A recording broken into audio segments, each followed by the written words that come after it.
کیا آپ یقین کریں گے کہ دنیا کے سب سے مشہور عجوبے کے اندر آج بھی ایسے راز چھپے ہیں جنہیں کوئی انسان مکمل طور پر نہیں سمجھ سکا؟ تصور کریں کہ آپ تقریباً 150 سال پہلے مصر کے صحرا میں کھڑے ہیں۔ سورج کی تپش ریت کو دہکا رہی ہے اور سامنے عظیم حرم آسمان کو چھوتا نظر آ رہا ہے۔ اچانک ایک گیدڑ دوڑتا ہوا آتا ہے۔ ایک آدمی اس کی طرف پتھر پھینکتا ہے اور گیدڑ ایک چھوٹے سے سوراخ میں غائب ہو جاتا ہے۔ تجسس میں مبتلا وہ آدمی سوراخ کے قریب جاتا ہے اور اندر جھانکتا ہے۔ اسے اندازہ نہیں کہ وہ ایک ایسے راز کے دروازے پر کھڑا ہے جو ہزاروں سال سے دنیا کی نظروں سے اوجھل تھا۔ یہی وہ لمحہ تھا جب عظیم حرم صرف ایک تاریخی عمارت نہیں رہا بلکہ ایک ایسی پہیلی بن گیا جس نے سائنسدانوں، انجینئروں اور ماہرین آثار قدیمہ کو حیرت میں ڈال دیا۔ 4500 سال گزرنے کے باوجود اس کے کئی راز آج بھی حل نہیں ہو سکے۔ عظیم حرم کو تقریباً 4500 سال پہلے تعمیر کیا گیا تھا۔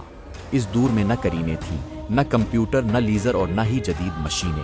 اس کے باوجود مصریوں نے زمین کو اتنا ہموار کیا کہ آج کے جدید انجینئر بھی حیران رہ جاتے ہیں۔ لاکھوں پتھر اس مہارت سے جوڑے گئے کہ ان کے درمیان بمشکل ایک باریک کاغذ داخل ہو سکتا ہے۔ کچھ پتھروں کا وزن درجنوں ٹن تھا، لیکن پھر بھی انہیں حیران کن درستگی کے ساتھ اپنی جگہ پر رکھا گیا۔ حرم کے اندر 2 بڑے چیمبرز دریافت ہوئے جنہیں آج کنگز چیمبر اور کوئنز چیمبر کہا جاتا ہے۔ کنگز چیمبر میں ایک دیو قامت گرینائٹ کا تابوت ملا۔ حیرت انگیز بات یہ تھی کہ تابوت ایک ہی پتھر سے بنایا گیا تھا اور اس کا وزن کئی ٹن تھا، لیکن سوال یہ تھا کہ یہ اندر آیا کیسے، کیونکہ چیمبر تک جانے والا راستہ اتنا تنگ ہے کہ ایک انسان بھی مشکل سے گزر سکتا ہے۔ کئی سال کی تحقیق کے بعد ماہرین اس نتیجے پر پہنچے کہ پہلے چیمبر بنایا گیا، پھر تابوت اندر رکھا گیا اور اس کے بعد اوپر کا حصہ مکمل کیا گیا۔ پھر ایک اور سوال سامنے آیا، آخر یہ عظیم تعمیر کس نے کی؟ کئی دہائیوں تک لوگوں کا خیال تھا کہ اہرام غلاموں نے بنائے تھے۔ کچھ لوگوں نے تو یہ دعویٰ بھی کیا کہ اتنا حیرت انگیز کام صرف خلائی مخلوق ہی کر سکتی تھی، لیکن آثار قدیمہ کی دریافتوں نے اس نظریے کو کمزور کر دیا۔ اہرام کے قریب مزدوروں کی قبریں ملے، ان کی ہڈیوں کا جائزہ لیا گیا تو معلوم ہوا کہ بعض مزدوروں کے زخم بھر چکے تھے اور کچھ کی طبی دیکھ بھال بھی کی گئی تھی۔ اس سے ظاہر ہوا کہ یہ لوگ صرف غلام نہیں بلکہ تربیت یافتہ اور قیمتی کارکن تھے۔ لیکن سب سے بڑا سوال ابھی باقی تھا، آخر اہرام بنانے کا مقصد کیا تھا؟ کیا یہ صرف فرعون کی قبر تھی؟ بہت سے محققین کا خیال ہے کہ معاملہ اس سے کہیں زیادہ پیچیدہ ہے۔ قدیم مصری یقین رکھتے تھے کہ موت اختتام نہیں بلکہ ایک نئے سفر کا آغاز ہے۔ ان کے مطابق فرعون کی روح آسمانوں کی طرف سفر کرتی اور ستاروں میں جا ملتی تھی، اسی لیے اہرام کو شاید زمین اور آسمان کے درمیان ایک مقدس پل کے طور پر تعمیر کیا گیا۔ پھر ایک اور حیران کن دریافت ہوئی۔ جب گیزا کے تینوں بڑے اہرام کو آسمان سے دیکھا گیا تو معلوم ہوا کہ ان کی ترتیب ایک دوسرے سے مکمل سیدھی نہیں ہے۔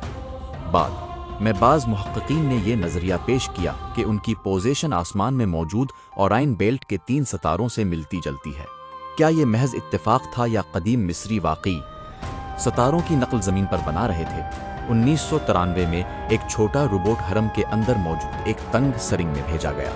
تقریباً 200 فٹ آگے جا کر اسے ایک پتھریلا دروازہ ملا جس پر تانبے کے 2 ہینڈل لگے ہوئے تھے۔ ہزاروں سال سے کسی انسان نے اس دروازے کے پار نہیں دیکھا تھا۔ کئی سال بعد ایک نیا روبوٹ تیار کیا گیا جس نے اس دروازے میں ایک چھوٹا سا سوراخ کیا۔ سب کو امید تھی اس کے پیچھے کوئی عظیم خفیہ چیمبر ہوگا، لیکن کیمرے نے ایک اور پتھر کی دیوار دیکھی۔ پھر جب کیمرے کا رخ نیچے کیا گیا تو سرخ رنگ کے عجیب نشانات نظر آئے۔ یہ نشان غالباً 4500 سال پہلے وہاں کام کرنے والے مزدوروں نے بنائے تھے۔ آج بھی ان نشانات کا مطلب مکمل طور پر معلوم نہیں، اور شاید اس دوسری دیوار کے پیچھے ابھی بھی کوئی ایسا راز موجود ہے جسے کسی انسان نے کبھی نہیں دیکھا۔ یہی وجہ ہے کہ عظیم حرم آج بھی دنیا کے سب سے پراسرار مقامات میں شمار ہوتا ہے۔ شاید آنے والے برسوں میں کوئی نیا روبوٹ یا نئی ٹیکنالوجی اس آخری راز سے پردہ اٹھا دے، لیکن فی الحال عظیم حرم اپنی خاموشی میں ہزاروں سال پرانے سوالات چھپائے بیٹھا ہے۔ اگر آپ کو یہ ویڈیو پسند آئی تو لائک کریں، شیئر کریں، چینل کو سبسکرائب کریں۔